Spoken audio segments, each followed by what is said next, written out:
Este programa não é recomendado para menores de 10 anos.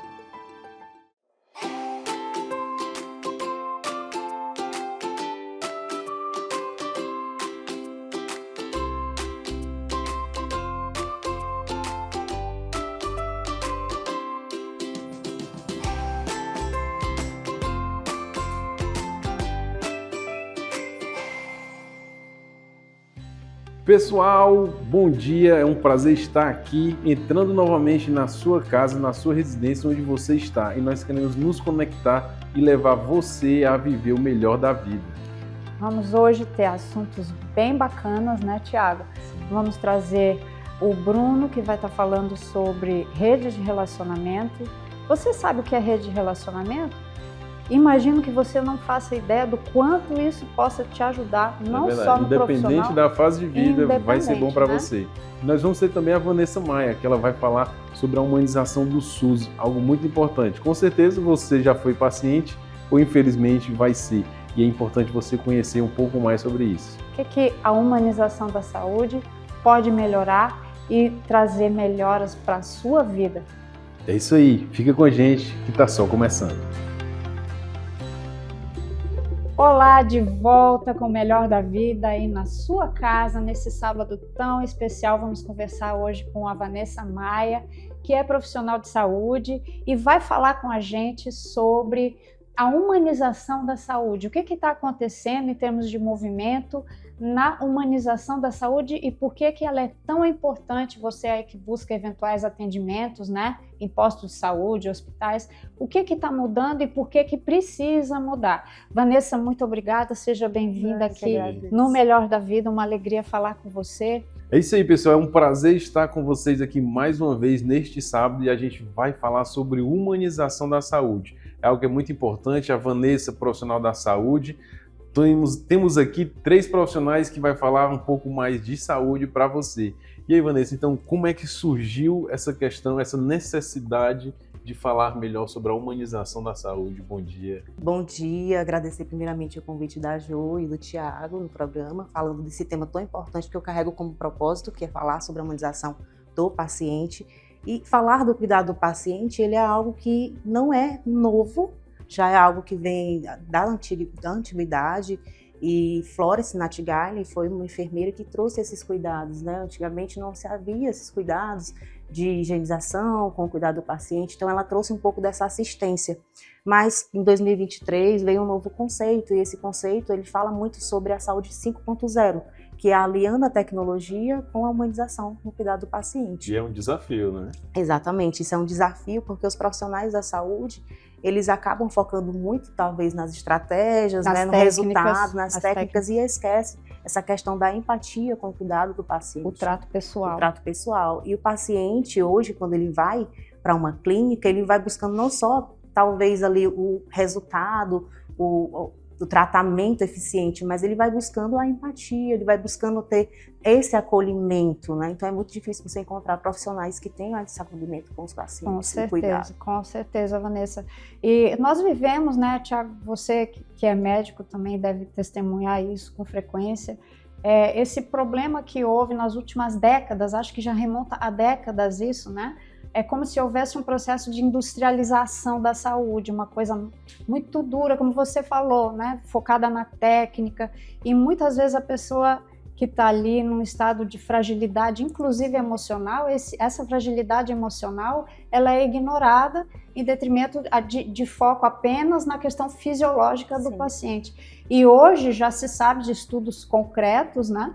A influência que tem o estado de bem-estar psicológico e emocional do paciente para boa evolução nos tratamentos. Queria que você falasse um pouquinho para a gente como é que você está trabalhando nesse teu projeto tão especial e como é que vocês praticam para tentar reverter esse estado de coisa. Porque, por exemplo, ocorre muito frequentemente, já testemunhei isso várias vezes, de o paciente estar numa sala de recuperação ou mesmo no quarto, né? Chegam 2 enfermeiras, você é enfermeira, chegam 2 enfermeiras para fazer algum procedimento e estão conversando e mal interagem com o paciente que está ali, como se nem estivessem prestando atenção, o foco não está no que está acontecendo ali. Não existe um estado de presença junto ao paciente. Queria que você abordasse um pouquinho esse aspecto.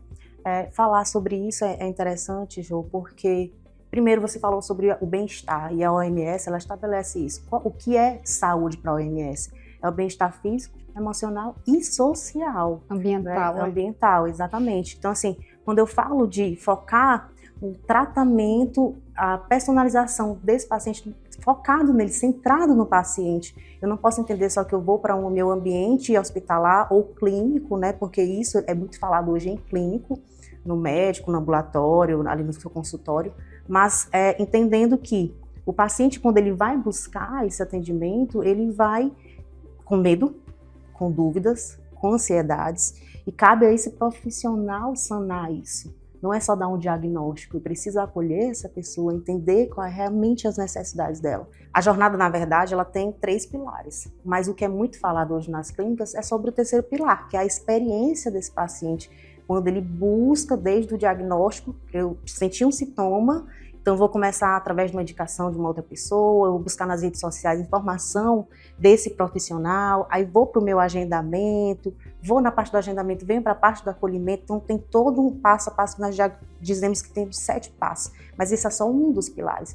Quando eu falo da experiência do paciente, eu tenho que falar também sobre o profissional. O profissional, ele tem que se sentir parte disso, e a parte da comunicação que você falou, Thiago, ela é muito importante, porque isso adere, inclusive, o tratamento melhor do paciente. Tá? Quando eu comunico para o paciente, realmente, de fato, o que ele tem, o que ele pode passar, qual é a situação, vamos supor, o paciente que foi diagnosticado com câncer. Isso eu vi uma experiência recente de um paciente que recebeu o diagnóstico médico, você está com câncer, você tem 8 meses de vida. Então, assim, opa, como assim? Né? Você já assusta o paciente, já vai no mental do paciente. A gente sabe que, às vezes, até o mental já nos ajuda até a acelerar o processo de doença. E atrapalha no tratamento, completamente. Atrapalha. Eu vivi isso como paciente, né? Mais de 10 anos atrás eu tive um diagnóstico de um tumor cerebral e o médico falou isso. Ele disse, olha, não tem o que fazer, não dá para operar o seu tumor e você tem 1 ano de vida no máximo. Aí ele me mostrou uma série de slides no computador, me mostrando lá o que ia acontecer comigo nesse tempo, baseado em fotos de outros pacientes, né, que tiveram o mesmo quadro, com paralisia, com cegueira e tal. Eu saí do consultório arrasada. Esse 1 ano que ele deu, praticamente você... Eu saí de lá completamente... Não estou falando de dar falsa esperança, não é isso. Mas é ter um nível de sensibilidade na entrega da informação que não seja puramente técnico. Claro, o médico não pode mentir, ele tem que dizer a verdade, mas existem muitas formas de entregar essa verdade, exatamente, né? E se vê esse movimento de tentar resgatar essa relação, por exemplo, com a ideia dos médicos de família, né, Thiago?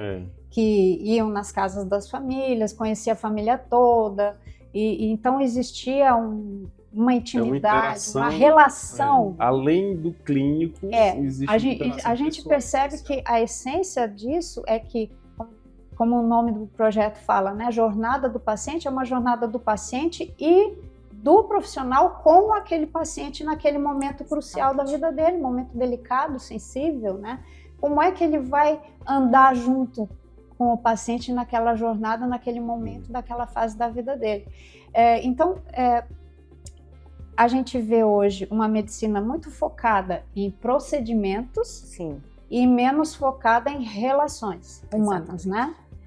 Até por... Será que existe, aí eu queria te perguntar, será que existe por parte do profissional de saúde um bloqueio disso, até como uma questão de defesa pessoal do próprio profissional? Proteção da sua própria mente. Para se proteger, para, né, não se envolver com a circunstância. Como é que funciona isso na cabeça de um profissional? Você é enfermeira, quer dizer, está ali no contato direto, né?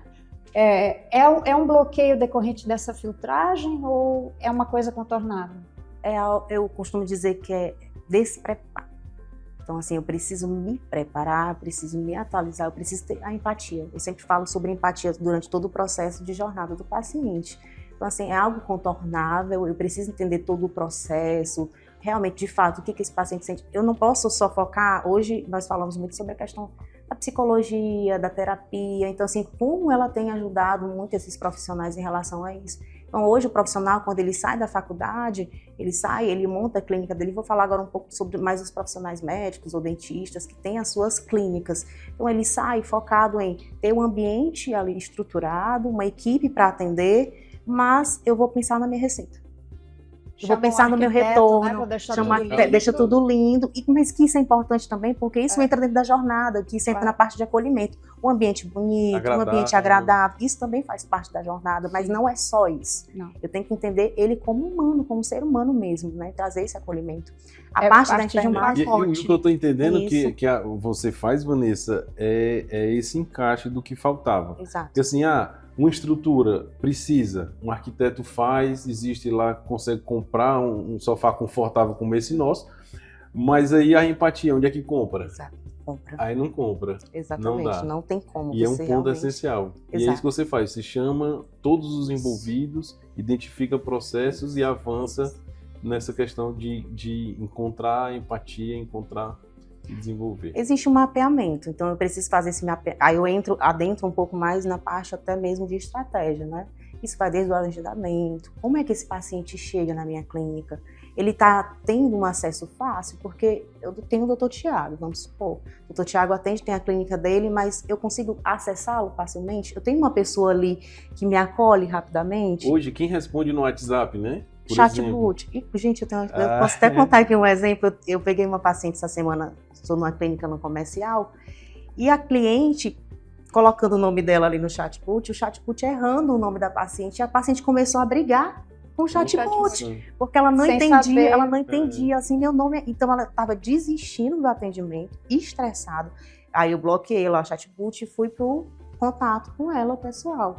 Pedi desculpas, expliquei para ela que é uma inteligência artificial, que não era uma pessoa, e aí ela, agora eu entendi. Nem todo mundo entende, né? Então tem esse aliado. E hoje o que a gente faz é isso, mapear toda essa jornada do paciente, entender quais são os meus gargalos na clínica e pontuar pontos de melhoria, treinar a equipe. A equipe ela precisa ter uma comunicação assertiva, que foi isso que vocês já falaram aqui. Todo mundo precisa ter uma cultura organizacional, isso é cultural. Não posso dizer que eu só vou fazer isso porque eu preciso, é um bloqueio, é uma rotina, porque senão acaba tornando uma rotina, uma coisa muito técnica. Então eu tenho que gostar de pessoas. Eu acredito, Vanessa, que o teu maior desafio, né, nesse projeto da jornada do paciente seja exatamente esse movimento desse despertamento que você tem que gerar no profissional de saúde sobre essa nova conduta. Sim. Porque a maneira como as faculdades estão produzindo novos médicos, ela não contempla com o devido peso esse viés, né? É tudo muito focado no técnico, nos procedimentos técnicos, exato, né? Numa eficiência de diagnóstico. E essa parte relacional, ela fica um pouco abandonada, um pouco restrita. Essa critério de cada um, se vira, seja empático ou da forma que você quiser. Fala um pouco do projeto, o nome do projeto é Jornada do Paciente, né? Sim. O que é que te levou, que te inspirou a fazer esse movimento? Foi alguma percepção, alguma vivência pessoal? Como é que foi essa mudança de cabeça em termos de perceber, né, que existia ali uma necessidade que demandava atenção e você chegar e dizer, não, eu vou tomar a frente e vou aqui, através desse projeto, eu vou mudar isso? Sim, como você falou, né, você mesma foi diagnosticada e por isso te gerou um propósito de vida, sim, ajudar outras pessoas, né? Eu não tive nenhuma vivência particular, nem familiar em relação a isso. Acho que a minha profissão mesmo, na parte da enfermagem, nós somos voltados muito a essa questão da assistência. Então, vivenciamos, e o Dr. Tiago aqui pode falar muito bem sobre isso, né, da área da saúde também, o descaso.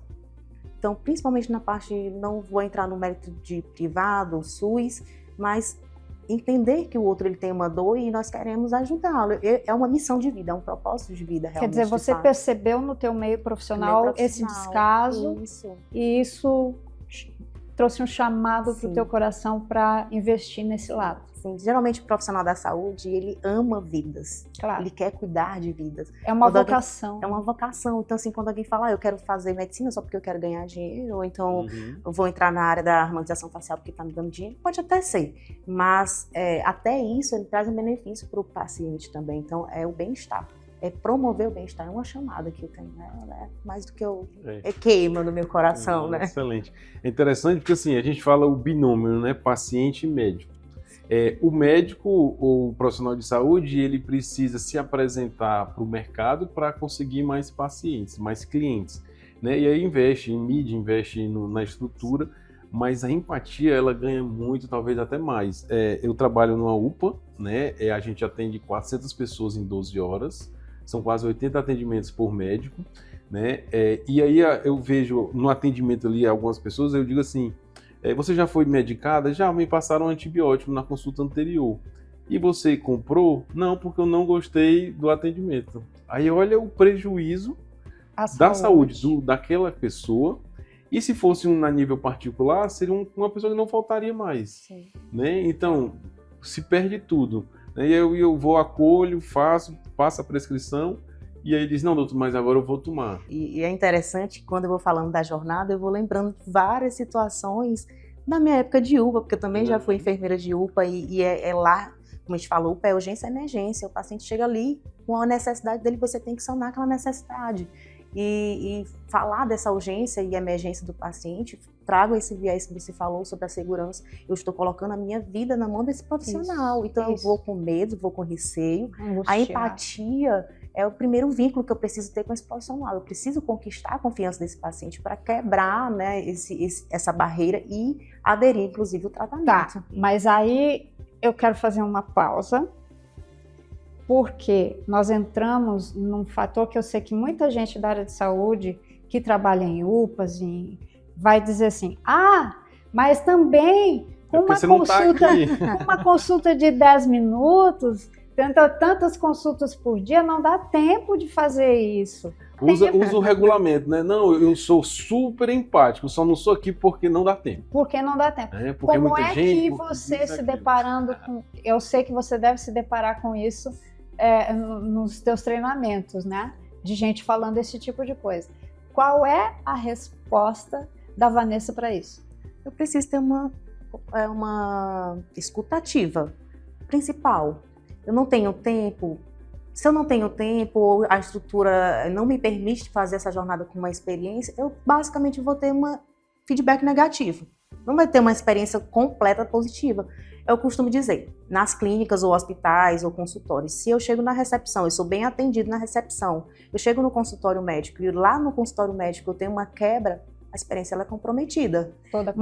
Toda comprometida. Mas se eu chego na recepção, sou atendida mal, e lá no médico eu sou bem atendida, ele consegue ainda reverter essa situação. Né? Então, assim, eu entendo que a urgência e a emergência realmente, de fato, eu vim de uma realidade interior, de UPA, onde você tem um pouco mais de tempo. Eu sei que aqui em Fortaleza e em outros estados, realmente é algo mais complexo, mais corrido, a demanda é muito maior, mas eu não posso simplesmente...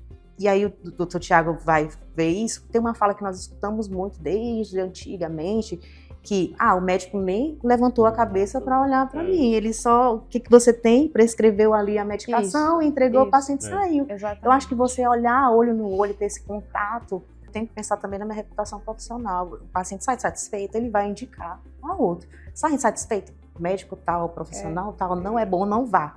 Né? Então, uma coisa que as clínicas hoje elas fazem muito, que é algo muito simples, jornada do paciente, humanização é algo simples.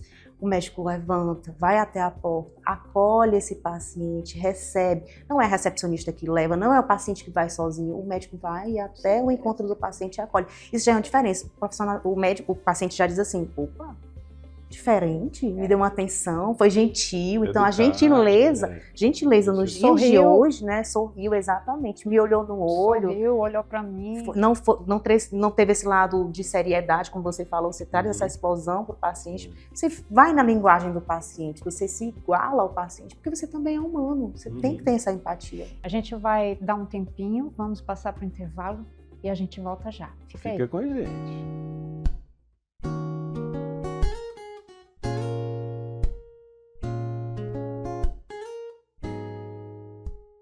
Que tal cuidar da sua saúde sem sair de casa?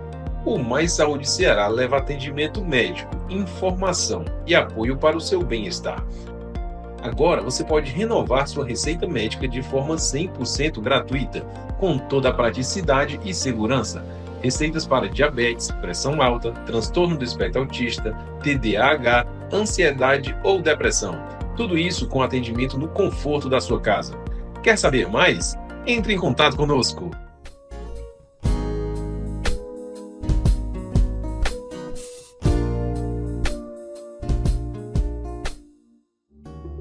Pessoal, estamos de volta, continuando aqui com Vanessa Maia, falando muito sobre você ser melhor atendido aí com os profissionais de saúde. O que deve ser buscado para a pessoa que está nos assistindo e que busca um bom atendimento?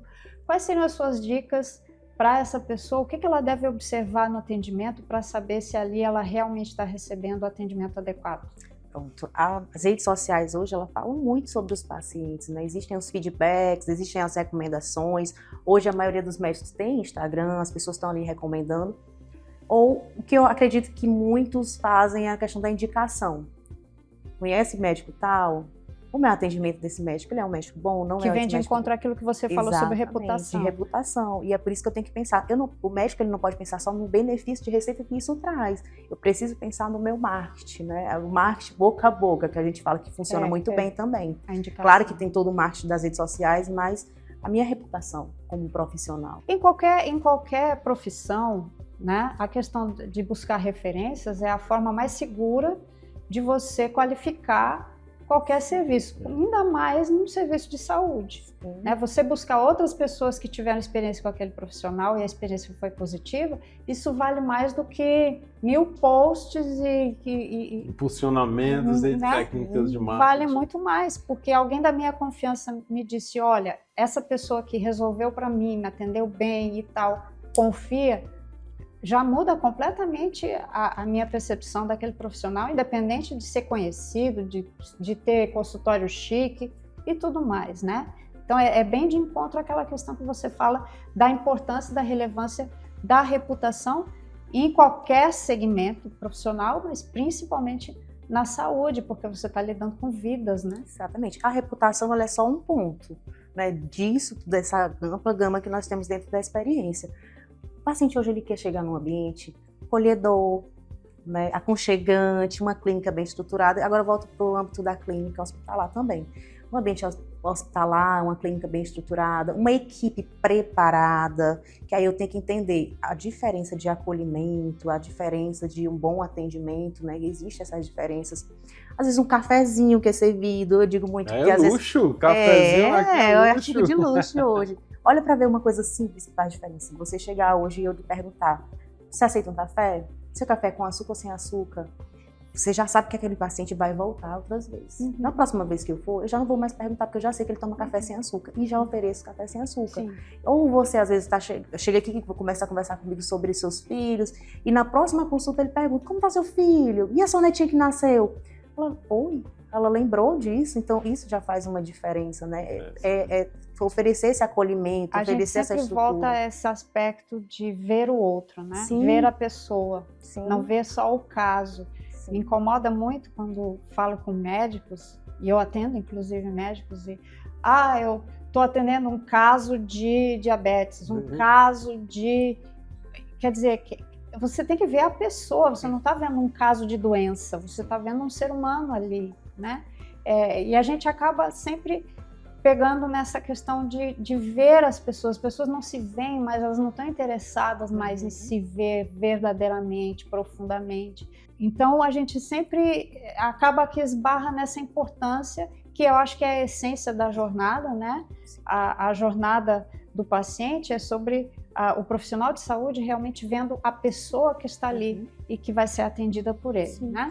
Ele causar satisfação profissional dele como profissional, sanar, claro, a doença do paciente. O paciente é simples, gente. O paciente ele quer ser bem atendido, bem acolhido e ter ali o seu tratamento, o resultado. O médico, porventura, quer ali sua boa reputação, realmente fazer o que ele foi proposto, né? E fidelizar esse paciente. Excelente. Pessoal, foi um papo muito gostoso aqui que a gente teve com a Vanessa Maia. Espero que você tenha gostado também e tenha aprendido muito mais sobre esse tema. Com certeza, Thiago. E nós esperamos ter você aqui outras vezes para a gente falar sobre outros assuntos ligados à saúde e esse projeto lindo que você tem da Jornada do Paciente. Muito obrigada pela tua presença. A gente volta já.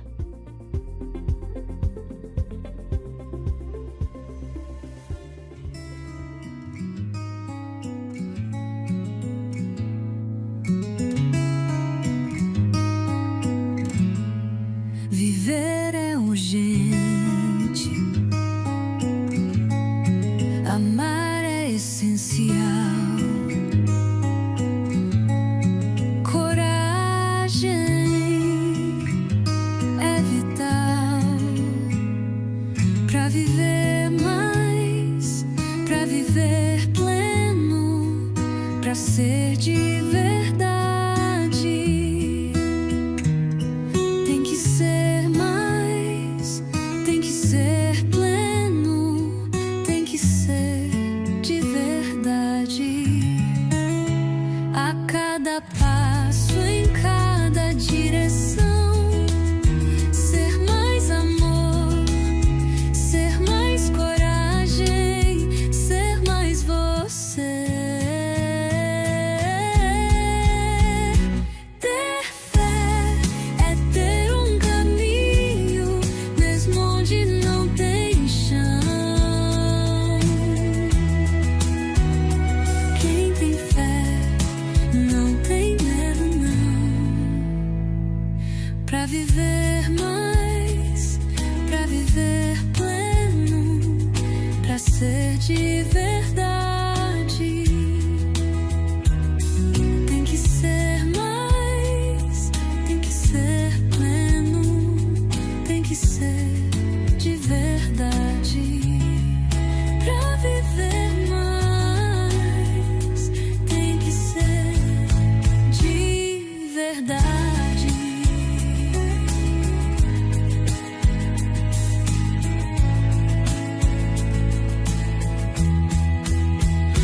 Ter fé é ter um caminho, mesmo onde não tem chão. Quem tem fé não tem medo, não. Pra viver mais, tem que ser de verdade.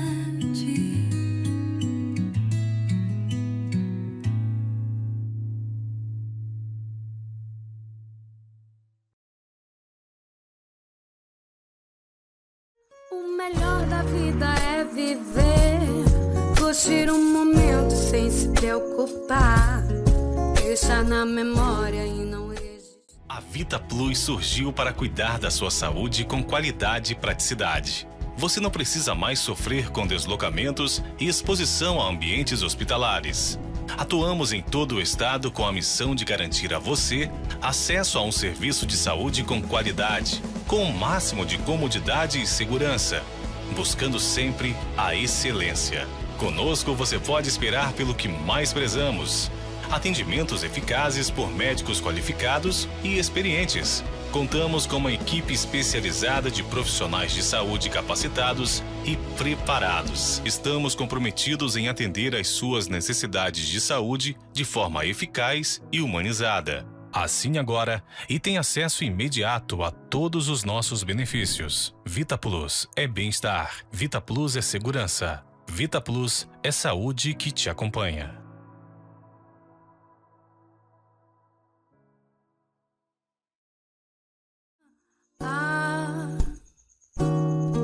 A vida, a vida. Olá pessoal, continuando aqui o nosso programa, é com alegria que a gente traz agora o Bruno Santos. Bruno Santos é fundador do Clube Brasil. Bruno, prazer te receber aqui. Obrigado. Viu? E você com certeza tem muita dica boa para dar. Primeiro vamos esclarecer para quem está nos assistindo o que é networking. A gente vai falar sobre networking e o Clube Brasil. que trabalha com essa questão do networking. Mas para quem não entende muito desses vocábulos, né? Sim. Explica para quem está nos assistindo o que é o networking. Bom, vamos lá. O pessoal confunde muito a questão do network só com aquela rede de contatos que a gente tem no celular, né? E eu sempre comento que o network ele vai muito mais além disso. Né? Não é só a gente ter o contato da pessoa, né? De fato, a gente tem um relacionamento genuíno. Então, quando a gente, de fato, vai na palavra fundo só na tradução network, de fato é rede de contato. Realmente aquele rede de contato, aquela lista que a gente tem de pessoas. Mas para a gente chegar a algo maior, né, a gente tem que criar de fato uma conexão genuína. Então sempre comento que a gente vai muito mais além do network. A gente vai para a questão mesmo da conexão. Seria como levar de rede de contato para rede de relacionamento? Isso. Né? Não ser só um simples número ali no nosso celular, na seguidores. Nossa lista. Isso. Realmente a gente criar esse relacionamento que seja genuíno, que os dois ganhem, na verdade. Né? E assim, dentro dos contatos, dos relacionamentos, as pessoas precisam ter interações diferentes. Né? Por exemplo, o empresário ele precisa ter uma relação com o fornecedor e com o cliente. Talvez personas totalmente diferentes. Daí vocês ensinam isso? Quando a gente vai buscar um network de forma estratégica, a gente tem que ser intencional. Né? A gente tem que entender, quando eu vou me conectar com alguém, o que eu busco. Né? Eu não estou falando de ser interesseiro. De ser interesseiro no sentido, tipo, caramba, eu preciso de uma colaboração no marketing. Né? E eu procuro quem dentro da minha rede de contato. Quem pode me ajudar? Quem eu posso realmente... É o foco naquilo que eu quero com aquele contato. Ao fazer aquele contato, qual é o objetivo? Isso. E não é um interesse, é um objetivo. Isso, não é um interesse. Justamente, quando eu sou intencional, eu vou chegar lá e vou me relacionar também oferecendo algo. O que eu sou bom para eu poder oferecer para o próximo? Então, isso tem uma troca genuína, os dois ganham, né? Porque é recíproco. E isso realmente fortalece muito mais a questão da conexão. Não é algo só interesseiro. Nesse contexto, Bruno, a comunicação é uma ferramenta essencial para desenvolver esse tipo de relacionamento. E isso vocês trabalham lá no Clube Brasil? Legal. O clube, na verdade, é uma comunidade de empresários, né? Que já tem mais de 130 empresários lá dentro. A gente tem 3 pilares principais, que é a conexão, justamente muito voltado para a questão network, conhecimento e geração de negócio, que a gente acha fundamental para qualquer pessoa que está empreendendo buscar isso. Né? Principalmente a questão da conexão. Eu sempre comento, quando eu estou palestrando, quando eu vou dar dicas para alguém, que mais importante do que o porquê do negócio é quem. Quem a gente se conecta que vai levar a gente para outro nível. Você pode perceber ao longo da vida que teve alguém que te conectou ali, que realmente levou para o próximo nível ali do teu objetivo ou das tuas metas. Né? Então, realmente, a gente busca o quem. Porque quando a gente realmente não sabe de algo e tem alguém que sabe, a gente pode se complementar e vice-versa. Eu também posso complementar o próximo.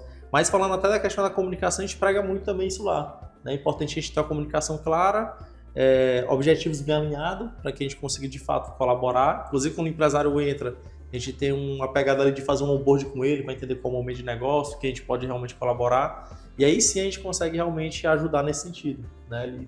Na tua visão, de que forma essa questão da rede de contatos e da rede de relacionamentos, ela pode impactar as pessoas, mesmo quem não é empresário, eu acredito que possa se beneficiar de uma rede de relacionamento, afinal, tudo na nossa vida é sobre relacionamentos, né? Sim. E como nós conduzimos esses relacionamentos. Então, para quem está lá na sala assistindo a gente aqui, Bruno, como você vê esse valor agregado de qualidade de vida, mesmo para a pessoa que não é empresário, né, através de uma rede de relacionamento bem construída? Legal, boa pergunta, até porque a gente está falando muito de negócio, mas realmente a nossa vida é muito de relacionamento, né? E eu acho que quando a gente foge do negócio, é o mesmo princípio que eu falei no início, né? A gente de fato tem que colaborar, né? Tem que agregar na vida do próximo, seja até familiar, seja de amigos e tal, na construção da relação, né? Quando eu falo ser genuíno, é realmente você ser verdadeiro, né? Porque até numa relação que não é de negócio, às vezes tem interesse, né? Isso é chato.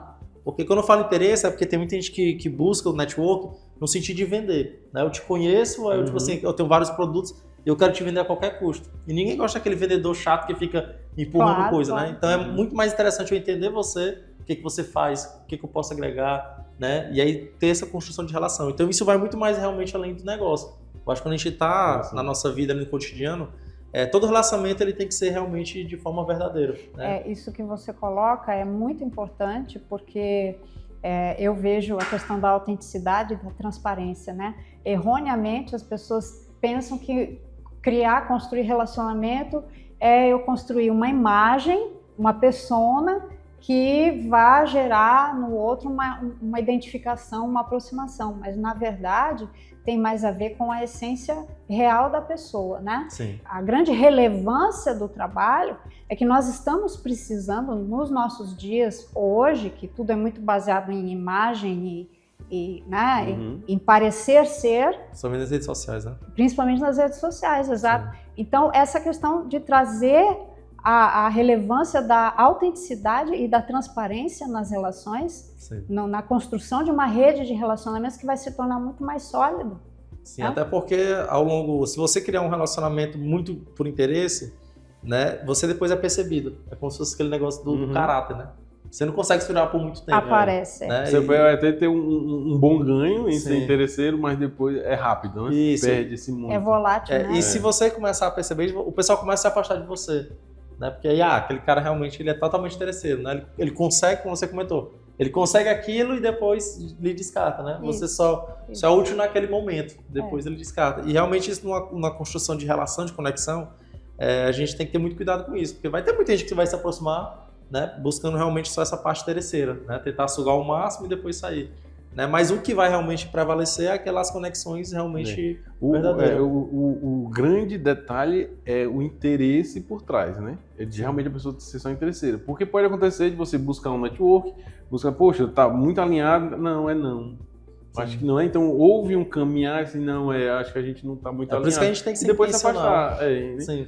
Enquanto a gente estava aqui conversando, me veio em mente, assim, do objetivo claro, né? Da comunicação. WhatsApp, grupos de WhatsApp. Né? Por exemplo, eu tenho um grupo que é do pessoal do basquete. Então não cabe outros assuntos ali. Né? E o pessoal vai e bota. Grupo de família, bom dia, bom dia, bom dia, bom dia, florzinha, sabe? É assim, qual é o objetivo daquele grupo? Às vezes é um grupo muito restrito e específico. Então não cabe outro tipo de informações, né? Existem as listas de transmissão, existem várias coisas. E as pessoas se quebram nisso aí e às vezes saem puxadas, né? Me viu isso também, essa questão do tem que ter a clareza do propósito, né? Claro, isso é justamente muito na parte também do intencional que eu tô comentando, né? Tipo assim, qual a intenção do grupo, né? O que realmente a gente tá lá para fazer. E até pegando o caso lá do nosso clube lá, que eu nem falo que a gente é uma comunidade, eu sempre comento que a gente é um movimento em prol do empreendedorismo, né? Eu sempre levo essa bandeira. Mas, tipo assim, lá o grupo foi feito pra gente trocar de negócio. Então, automaticamente, todos os dias pela manhã, está trazendo notícias sobre negócio. Pra isso, inclusive, tem um IA lá que faz isso automaticamente. Ele busca as principais notícias do dia, joga no grupo para começar realmente o pessoal a comentar. Então, realmente, é intencional a isso. Intencional negócio, empreendedorismo, a gente fala muito sobre isso. Aí lá não cabe bom dia, bom dia, bom dia. Né? Normalmente sou eu que dou, de manhã. Florzinha, mas é a oração do dia, não sei o que. A corrente, né? Aquelas correntes. Normalmente é o puxando para animar o pessoal pro dia ali, né? Não, perfeito. Tá tem que ter e essa questão do interesse, é importante que as pessoas não fiquem com a ideia errada. Não é que o interesse seja uma coisa negativa. Sim. Né? O que importa é que esse interesse ele não seja um interesse por trás, ele é um interesse na frente. Sim, né? Tá claro ali. Né? Essa é a grande diferença. Né? Sim. É quando a gente fala assim, só a frase interesse por trás já soa esquisito, né? Leviano, quer dizer, já chama para uma manipulação, para uma coisa assim. Mas não é sobre o interesse, é sobre o por trás. Sim. Ele não pode nunca estar por trás, ele tem que estar sempre claro ali na frente. E aí tá tudo certo, não é isso, Bruno? É verdade. E puxando até um pouco uma coisa que eu esqueci de comentar no início, essa questão das conexões, a gente fala muito sobre a questão do ambiente. Né? E o ambiente que você está influencia muito nas suas decisões. Né? Por isso que a gente tem que ser categórico quando a gente vai escolher o ambiente que a gente quer estar inserido, né? De acordo com meus valores, com meus objetivos, para eu poder realmente se inserir naquele ambiente, até porque eu sempre comento, né, que o ambiente ele influencia bastante nas suas decisões. Ele não determina, mas ele influencia. Né, e vocês lá no Clube Brasil, você trabalha com uma escala de valores que seja difundida para quem é participante do clube? A gente sempre, lá tem um princípio nosso que é a questão da colaboração mútua, né? A gente está lá para poder a gente colaborar com o próximo e crescer, né? A gente prega cresce junto. Para crescer junto. Inclusive a gente tem uma pegada lá no clube que se chama núcleo. Né? Os núcleos são pessoas que vão se reunir ali do mesmo segmento para trocar ideias. A gente sempre prega o seguinte, todo mundo que vai para o núcleo, a gente tem que ser humilde o suficiente para saber que a gente não sabe de tudo, a gente está lá para poder aprender, ninguém é melhor do que ninguém, e também a gente tem que saber que a gente é o bom o suficiente para poder ensinar. Então a gente senta para aprender e levanta também para ensinar. Então a gente fica fazendo esse jogo de cadeira, levantando. E que cabe compartilhar, né? Isso, é sobre levar compartilhar, porque de também quando você bota pessoas do mesmo segmento, pode surgir também essa postura de segurar, Sim. de não compartilhar determinadas experiências, porque isso pode dar uma ferramenta para um, para outro, e pode se tornar meu concorrente, né? Existe muito essa visão. Isso. E na espalhada. verdade lá a gente gera uma aliança, né? Porque quando a gente está nesses momentos, a gente cria aquela famosa frase que chama de mastermind, né? Aquela palavra mastermind, né? Que é a mente mestre. Então isso realmente é muito válido dentro de um momento como esse de comunidade, porque de fato gera, né? A gente consegue de fato trocar ideias, ver o que pode ajudar com o outro, colaborar, fazer realmente parcerias, negócios e se ajudar, que esse é o principal. É interessante que assim, quem está começando às vezes pensa assim, poxa, eu tenho a ideia do século, vou guardar para mim, vou desenvolver, não vou contar para ninguém que vão roubar, né? Mas quando a gente realmente analisa um negócio maduro, aí você pensa assim, poxa, existe uma rua lá no centro que é cheio de óticas, é uma do lado da outra. Sim. Né? Então, quando um negócio é maduro, na verdade, você ganha parceiros entre os seus concorrentes. Sim. Né?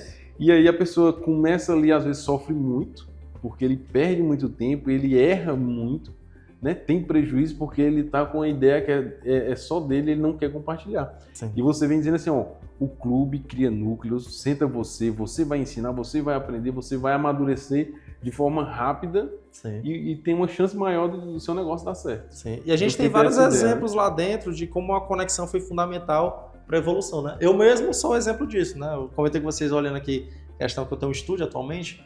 Eu sou sócio atualmente de um estúdio por conta que eu me conectei com um membro lá do clube que entrou como membro e a gente formatou um projeto novo. É a nossa premissa da geração de negócio.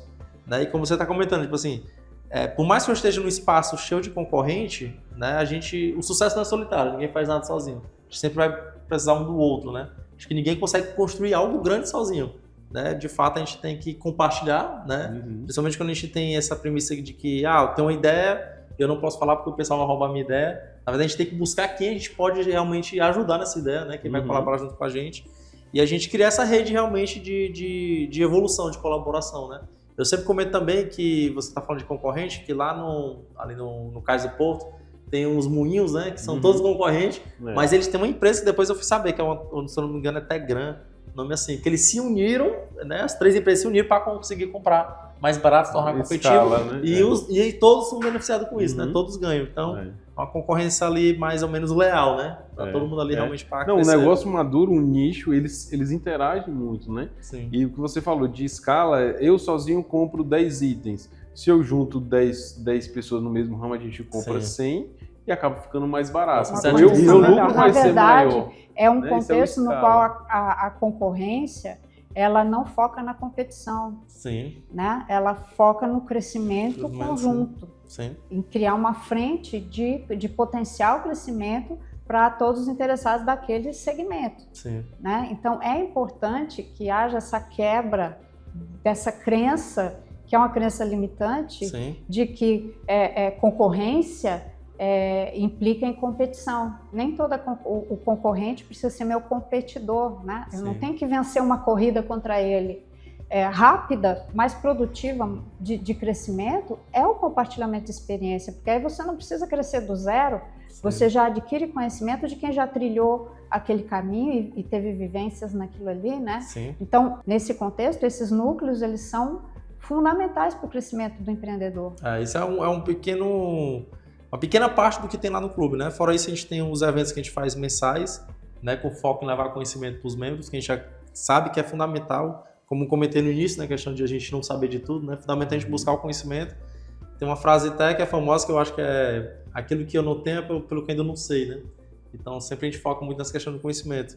E aí a gente promove muitos eventos mensais nesse sentido, almoço empresarial, jantar, né? Para justamente criar esse ambiente, esse ecossistema de colaboração lá dentro. E como é que as pessoas podem ficar sabendo desses eventos, participar desses eventos? Como é que entra em contato? Lá a gente tem o Instagram do próprio clube, que é o @clubebrasil, né? Que inclusive vocês aí que são empresários, empreendedores, vocês podem seguir lá para poder acompanhar. Fora isso, a gente tem o Clubecast, que é o nosso canal de mídia, é o nosso podcast oficial. A gente tem a intenção de ser o maior podcast de negócio empreendedor aqui do Ceará. Estamos trabalhando para isso, para levar essa mensagem, para levar realmente esse conhecimento, né, para quem acompanha a gente. E a nossa intenção, quanto a Clubecast, a gente está realmente em várias mídias, né? A gente está buscando a questão de estar na rádio, inclusive na TV, né? Realmente a gente quer disseminar. Que eu sempre comento, o clube ele não é só uma comunidade, ele é um movimento. A gente quer de fato colaborar com o ecossistema empreendedor. Muito bom ter você aqui, Bruno. Nossa, muito conhecimento para a gente absorver. Tenho certeza que você que está aí na sua casa está mudando a forma de pensar sobre rede de relacionamento e a importância que isso tem hoje para o nosso crescimento, tanto pessoal como empresarial, profissional, em todas as áreas da nossa vida, todos os níveis, né? Bruno, te agradeço imensamente pela tua presença, viu? Tá bom. Foi um prazer te ter aqui, uma alegria muito grande falar com você, trocar essas ideias e esperamos te encontrar numa próxima vez para continuar esse bate-papo em outras esferas ainda. É isso aí, pessoal. E fica com a gente que tem muito mais aqui no programa. Não sai!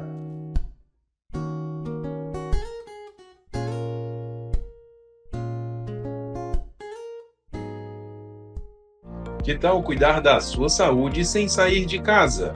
O Mais Saúde Ceará leva atendimento médico, informação e apoio para o seu bem-estar.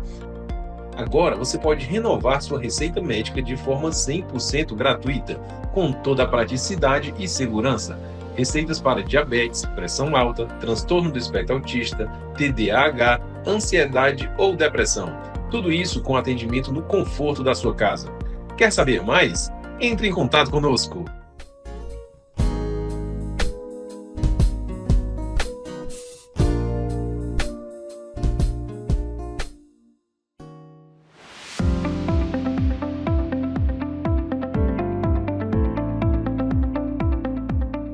Olá para você que está com a gente aí na sua casa, muito obrigada por nos acolher.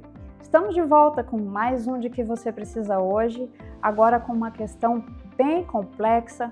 Você acha difícil o relacionamento familiar? Como é que estão as relações aí na sua família? Talvez o tema de hoje possa ajudar você a lidar melhor com esses relacionamentos, com as suas dúvidas. Vamos falar sobre relacionamentos entre pais e filhos e como é que está essa dinâmica tão desafiadora nos nossos dias. Eu tenho aqui a mensagem, vou ler aqui para vocês, de uma telespectadora que diz assim: Oi, querida terapeuta Jô Sestari, como você está? Estou muito bem, obrigada. Espero que você, na medida do possível, esteja bem aí na sua casa também. Eu tenho um problema que me acompanha há 3 anos e que me impede de viver minha vida. Então, espero que minha mensagem seja selecionada, e que possa me ajudar. A questão é a seguinte: meu pai faleceu há 3 anos e desde que ele se foi, minha mãe se tornou cada vez mais dependente e difícil de lidar. Quer dizer, muitas vezes a pessoa tem dificuldade de lidar com esse luto e isso afeta todas as pessoas da família, claro. Ano passado, ela foi diagnosticada com depressão. Nós somos 4 irmãos, mas só eu e meu irmão mais velho cuidamos dela. Os outros não querem se envolver. Isso já mostra o peso dessa questão, né? A maneira como ela se coloca aqui. Isso me incomoda muito porque vivo sobrecarregada, cuidando das necessidades dela e não consigo mais ter uma vida. Sou separada, não tenho filhos e me vejo presa tendo que cuidar da minha mãe. Sei que devo a ela esse cuidado. Acho horrível a atitude dos meus irmãos, afinal de contas devemos honrar pai e mãe, mesmo que eles tenham falhado conosco ao longo da vida. Vamos falar sobre isso. Me sinto culpada por querer ter minha vida, por sentir que cuidar da minha mãe é um peso para mim. Ao mesmo tempo, me sinto infeliz e é como se minha vida tivesse acabado e meu destino fosse envelhecer cuidando de uma mãe idosa e doente que depende de mim, e é como se ela tivesse se tornado minha filha. É uma situação que não é incomum, ela é bastante comum nas famílias, principalmente quando os pais ficam idosos, né? E existem alguns elementos aqui que nos dão pistas de como é que está sendo essa dinâmica familiar e talvez você que está nos assistindo se identifique com isso. A primeira questão que nós temos que reavaliar aqui é a questão de por que é que nós estamos falando sobre esse assunto em primeiro lugar. Ora, a estrutura das famílias, ela tem mudado de uma forma muito acelerada nas últimas décadas, de modo que algumas questões não funcionam mais como eram há 2, 3 gerações atrás. Então está havendo aí um choque de valores, por exemplo, sobre a questão da obediência. Ela está sendo trabalhada hoje de uma forma muito diferente de 2 a 3 gerações atrás, né? E o nível de comprometimento. Então, a primeira coisa que a gente tem que avaliar aqui é essa questão da estrutura, certo? O que é, afinal de contas, o que é ser pai hoje? Como é ser pai, ser mãe hoje, né? O filho, ele é o resultado do desejo dos pais terem um filho, certo? Os pais, muitas vezes, pensam em ter filhos, querem ter filhos, programam-se para ter esses filhos. Às vezes o casal está noivo, né, e já fica pensando, eu quero ter 3 filhos, eu quero ter 4 filhos, quero ter 8 filhos, enfim. Então, os filhos, eles vêm desse desejo pessoal dos pais de terem filhos. Ou, em outros casos, eles vêm de forma inesperada, de forma não programada, em outros casos, até de forma indesejada. São 3 circunstâncias que vão interferir de forma bem profunda nas relações familiares, certo? De qualquer forma, em qualquer uma das 3, isso desonera o filho de qualquer dívida em relação aos pais. A relação pais e filhos nunca deve envolver dívida. Por quê? Porque ela deve ser baseada no amor. E o amor é uma dádiva, não uma dívida, certo? O cuidado com os pais, ele deve ser decorrente dessa relação de amor, de carinho, de querer estar presente, querer estar próximo, não no sentido de uma obrigação, de uma tarefa, de uma dívida a ser paga, certo? O dom da vida, ele nos é dado por Deus, não pelos nossos pais. Nossos pais são veículos, assim como nós somos veículos de vida para os nossos filhos, certo? Mas temos que pensar sempre com essa visão de que o filho, ele nasce do desejo dos pais, em todos os níveis, seja do desejo de exercer paternidade e maternidade, seja de um momento de um desejo sexual, seja de um momento de desejo de simplesmente aumentar a família, né? Enfim, são várias as causas, mas a iniciativa parte do desejo dos pais, não dos filhos. O filho não fica lá no ouvido do pai. O pai vai ali ter um momento íntimo com a minha mãe que eu quero nascer aí na família de vocês. Não existe isso, certo? Então, partindo desse pressuposto, não existe ônus de dívida com os pais pelo simples fato de nós termos nascido, certo? No outro ponto aqui, ela fala que os outros irmãos não querem se envolver, né? E que ela acha isso muito errado, porque, afinal de contas, lá mais adiante ela diz, honrar pai e mãe, mesmo que eles tenham falhado conosco ao longo da vida, é uma atitude, é uma obrigação dos filhos, né? Então, voltamos à questão de culpa, débito e obrigação na relação entre pais e filhos, certo? Uma relação familiar baseada na culpa, na obrigação e nas dívidas, no que eu devo para o outro, ela nunca vai florescer, porque ela não é baseada no amor. Então nós temos que ter cuidado com isso, temos que ter essa observância para avaliar no nosso íntimo o que é que me leva a ter determinadas atitudes com meus pais, com meus filhos ou mesmo dentro de um casamento. É a sensação de dívida, é a sensação de culpa? Então, vamos parar para pensar porque tem alguma coisa errada nessa dinâmica, nesse mecanismo. Conflitos, eles são inevitáveis, né? Junte pessoas, você terá com certeza conflitos e discordâncias. Nesse momento, eu acho importante que fique claro a gente estabelecer com clareza que o fato de eu ser filho não me coloca em débito com ninguém. O amor não é dívida, ele é dádiva. Você está tratando o amor como dívida ou como dádiva? Então, vou deixar você aí pensando até o nosso próximo programa e a gente vai tratar desse assunto de novo, abordando outros aspectos dessa questão, tá bom? Um abraço para você, fique bem e até o próximo De Que Você Precisa Hoje.